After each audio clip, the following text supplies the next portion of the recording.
Halo anak-anak, selamat pagi. Jumpa lagi dengan Bapak dalam pembelajaran Pendidikan Agama Katolik dan Budi Pekerti kelas 6.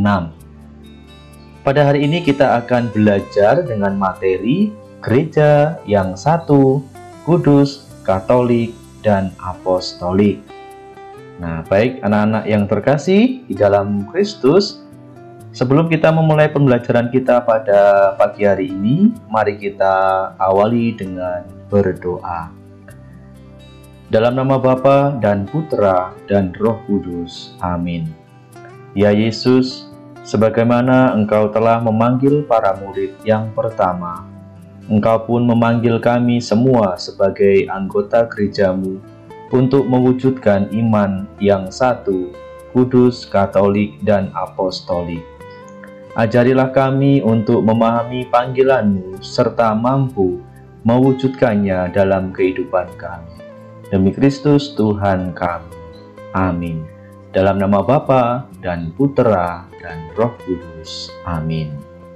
Nah, anak-anak yang terkasih di dalam Kristus, kita mengawali kegiatan kita dengan berdoa. Nah, untuk tujuan pembelajaran hari ini yaitu memahami arti dari gereja. Yang kedua, memahami arti sifat-sifat gereja satu, kudus, katolik, dan apostolik. Yang ketiga, menjalankan tugas atau kewajiban bagi gereja.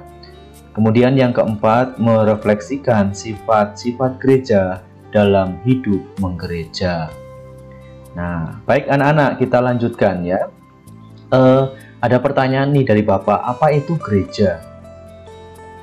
Kira-kira apa ya gereja itu? Apakah itu gereja itu lho Pak, di paroki Santo Pius di Gisting itu loh, letaknya di situ, bangunannya itu loh, ada salibnya di atas. Nah, anak-anak yang terkasih di dalam Kristus, gereja itu adalah persekutuan semua umat yang beriman kepada Yesus.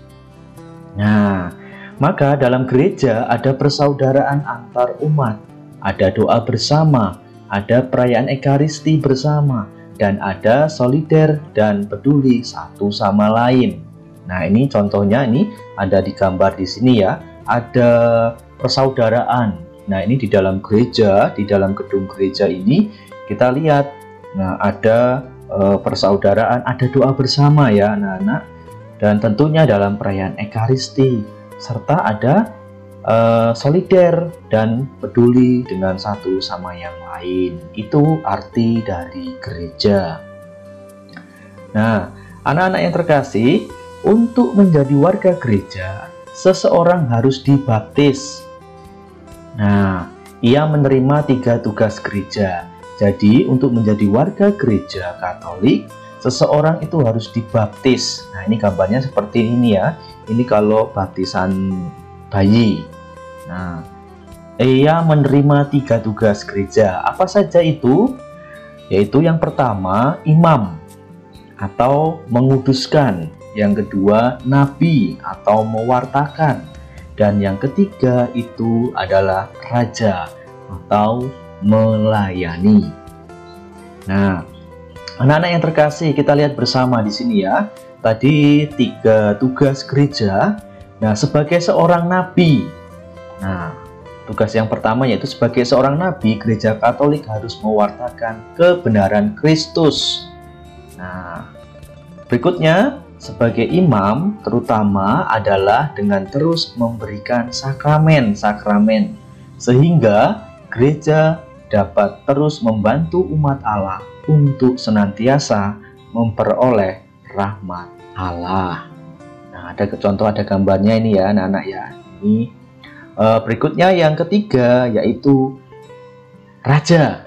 Nah, tugas raja adalah dengan terus melayani umat dan mengatur gereja. Ini ada salah satu bentuk pelayanan yaitu pembasuhan kaki nih anak-anak ya. Ini bentuk dari pelayanan melayani. Jadi tadi 3 tugas gereja atau 3 tugas gereja, nabi, imam, dan raja.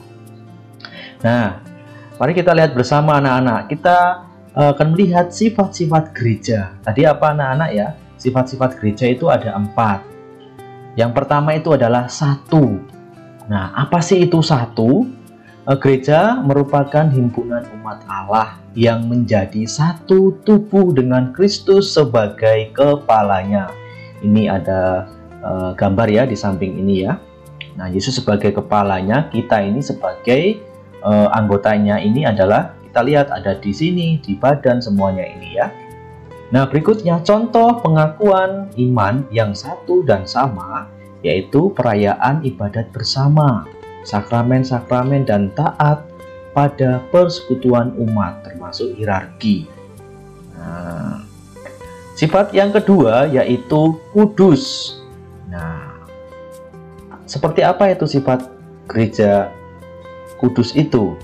Nah, gereja Katolik meyakini dari kudus karena dipanggil kepada kekudusan oleh Allah. Kudus itu artinya memiliki relasi atau hubungan yang erat dengan Allah sendiri.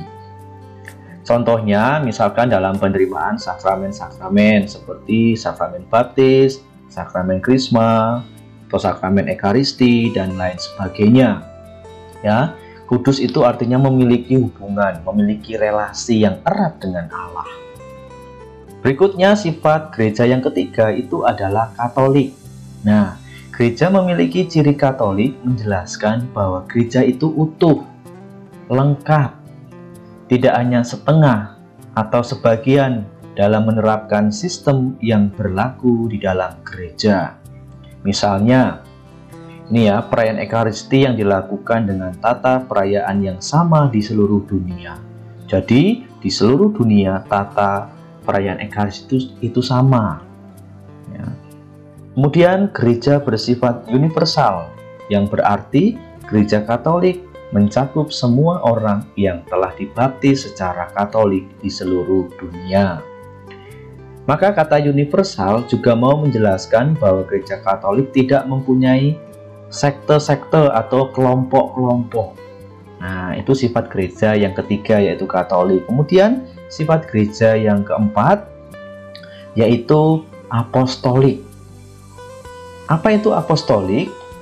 Sifat apostolik ini mau menjelaskan bahwa gereja itu dibangun atas dasar pewartaan para rasul dan nabi dengan Yesus Kristus sebagai batu penjuru. Nah, anak-anak yang terkasih di dalam Kristus, sifat-sifat gereja ini tampak dalam seluruh kegiatan menggereja. Tadi 4 sifat itu ya, satu, kudus, Katolik, dan apostolik.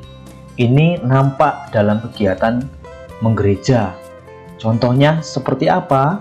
Contohnya yaitu perayaan Ekaristi yang mengenang sengsara, wafat, dan kebangkitan Yesus. Nah, perayaan Ekaristi dilakukan berdasarkan pada tata perayaan Ekaristi yang sama. Jadi keempat sifat gereja itu nampak atau tampak dalam kegiatan perayaan Ekaristi. Nah, anak-anak yang terkasih di dalam Kristus, itulah tadi sifat-sifat gereja.